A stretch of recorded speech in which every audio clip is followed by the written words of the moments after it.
It's great to meet you. Great to meet you. Stronger was awesome, by the way. Well, thanks. Love that movie. You have a Houston story.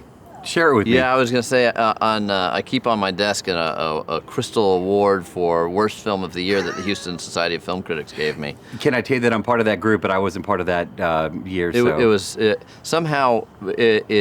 I take it as a compliment to make something that you put your heart and soul into, make so audacious that people around the world despise. There's something very pure about that, so I keep it close to my desk, and my 7-year-old always comes in and makes fun of me for it. But that's funny. Thanks for sharing that. Keeps you grounded. It certainly does. All right, I want to know what set this in motion for you. 40 years later, this is a classic story, iconic characters. What set this in motion to do this again? An email from Jason Blum to me one morning that said Halloween ?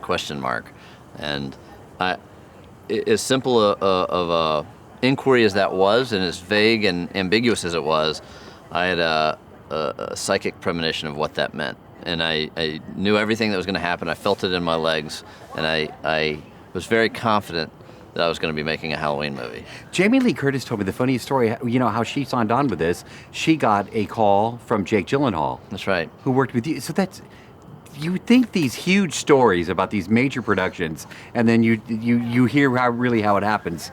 Fascinating. Yeah, it's certainly an incestuous business in that way, and anything you can do to leverage an opportunity, you'll do it if it's going to be creatively rewarding. And I just gotten off of Stronger with Jake, and he knew I was trying to move forward with a Halloween movie, and I was going to try to sweet talk Jamie Lee Curtis into being a part of it, and so he laid the groundwork for me. Is there fan pressure to do this right? Because I was at a screening, by the way, great crowd at the Chinese Theater on Hollywood Boulevard. Everybody's clapping, cheering.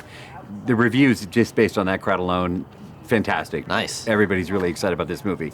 But they're hardcore fans. Certain things that you threw in there from the previous film. People knew just even the smallest things. Is there fan pressure to get it right?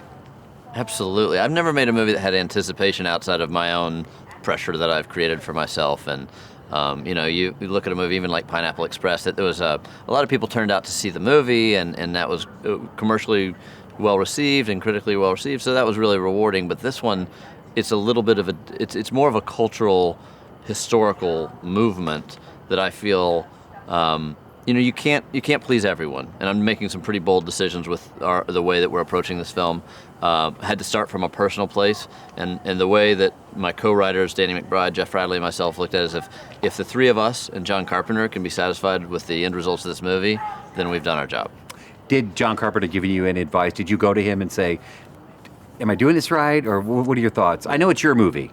At many points, from before we even wrote it to after he read the script to during production, when he'd visit set, and in editorial, his advice was always the same: keep it simple and keep it relentless.